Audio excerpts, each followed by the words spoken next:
In 1960, one Philippine peso could buy $2. Today it takes 57 pesos to buy one. Here's what happened. In the 1950s, the Philippines was the second largest economy in Asia, behind Japan, ahead of South Korea, Taiwan, Singapore, and every other country in Southeast Asia. The peso was pegged at 2 pesos to $1 under the Bretton Woods system, a global agreement that fixed exchange rates across the world. The rate was stable. It had been stable for years. Nobody was worried. Manila was called the Pearl of the Orient. International businesses set up regional offices there. Economists were writing optimistic reports about the Philippine growth trajectory. And then, over the next 6 decades, the peso lost 97% of its value against the dollar. Here's how it happened, one fall at a time. Ferdinand Marcos became president in 1965. He built roads, bridges, and infrastructure, and he borrowed heavily to do it. By the late 1960s, the Philippines was spending far more dollars than it was earning. This is called a balance of payments crisis. The country needed more dollars to pay its bills than it had coming in. The peso peg was unsustainable. In 1970, Marcos floated the peso, removed the fixed rate, let the market decide what it was worth. The market decided fast. The peso dropped from 2 pesos per dollar to 6, almost overnight. A 66% collapse in purchasing power. Ordinary Filipinos woke up and everything imported cost 3 times more. Fuel, medicine, machinery. The price of almost everything that came from outside jumped. Marcos said it was a necessary correction, that the peg had been artificial. And it did adjust, but the peso never went back to 2. The floor had shifted, permanently. Through the 1970s, the peso slowly weakened further, from 6 to 8 to 11 pesos per dollar. Not a collapse, just a slow drift downward. Then August 21, 1983. Benigno Aquino steps off a plane at Manila International Airport. He is shot on the tarmac before he reaches the bottom of the stairs. Within days, foreign investors begin pulling their money out of the Philippines. The political risk is suddenly obvious. If the opposition leader can be shot at the airport, nothing is safe. Capital flight accelerates through September, October, November. The peso falls to 20, then 25, then 28, in months.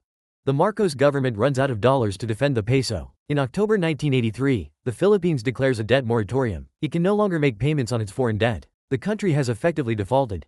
The IMF steps in with a bailout, but with conditions. Cut government spending, devalue the currency further, open the economy. The standard structural adjustment package.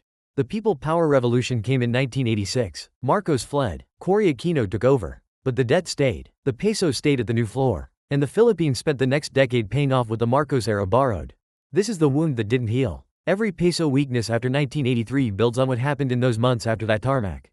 By the mid-1990s, things were looking better. The Ramos administration opened the economy, growth picked up, and the peso had stabilized at around 26 pesos to the dollar. The Philippines was being called a tiger cub economy. Not quite the Asian tigers like South Korea or Taiwan, but moving in the right direction. Then July 2, 1997. Thailand's central bank runs out of reserves trying to defend the baht. They let it go. The baht collapses. The contagion moves fast. Indonesia, Malaysia, South Korea, the Philippines. Currency after currency comes under attack as investors pull out of the entire region.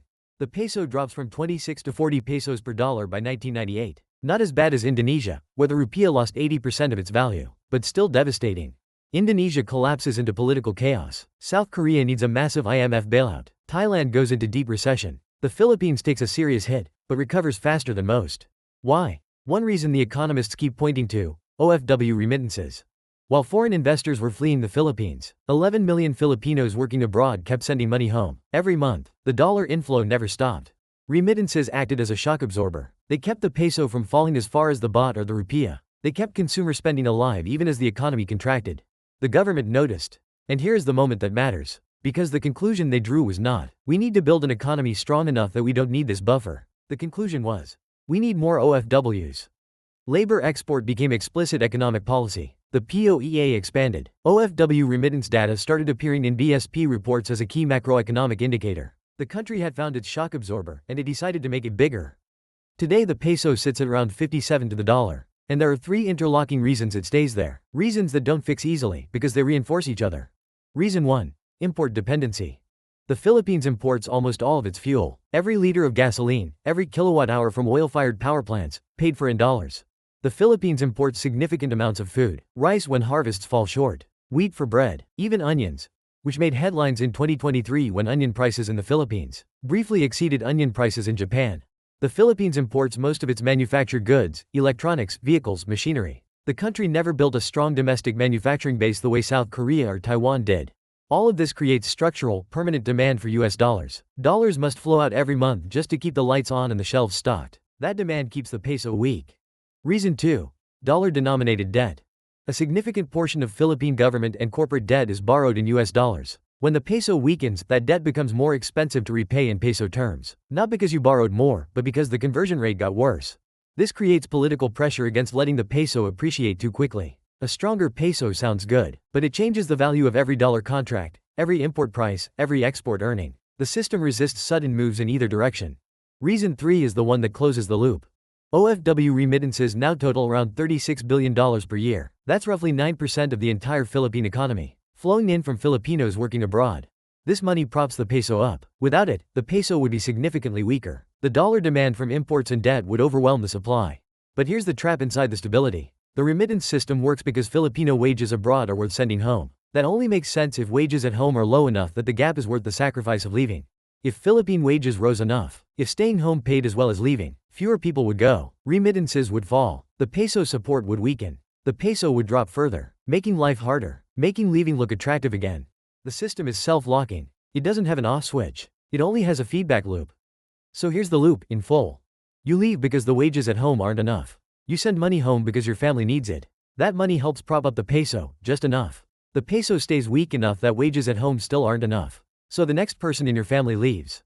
The peso's weakness isn't bad luck. It isn't mismanagement, or not only mismanagement. It's the arithmetic of a country that decided, somewhere between 1983 and 1997, that exporting its people was more reliable than building an economy that kept them. Every remittance you send feeds your family, and gives the system one more year. That is not a personal failure. You didn't design the loop. You were born into it. In 1960, one Philippine peso could buy $2. Today it takes 57 to buy one. Not because of one bad decision, because of 60 years of decisions, each one pointing the same direction. The question isn't whether the loop is real. It is. The question is whether the generation now following the 6 steps, building the emergency fund, killing the debt, investing every payday, building the asset, planning the exit, is the one that finally earns their way out of it. Quick question. When you send money home, do you think about the exchange rate, or do you just send what you can and not look at it? Drop your answer in the comments. I genuinely want to know. And if this kind of story is what you're here for, the numbers behind the things Filipinos feel but nobody explains, subscribe. There's more of this coming every week.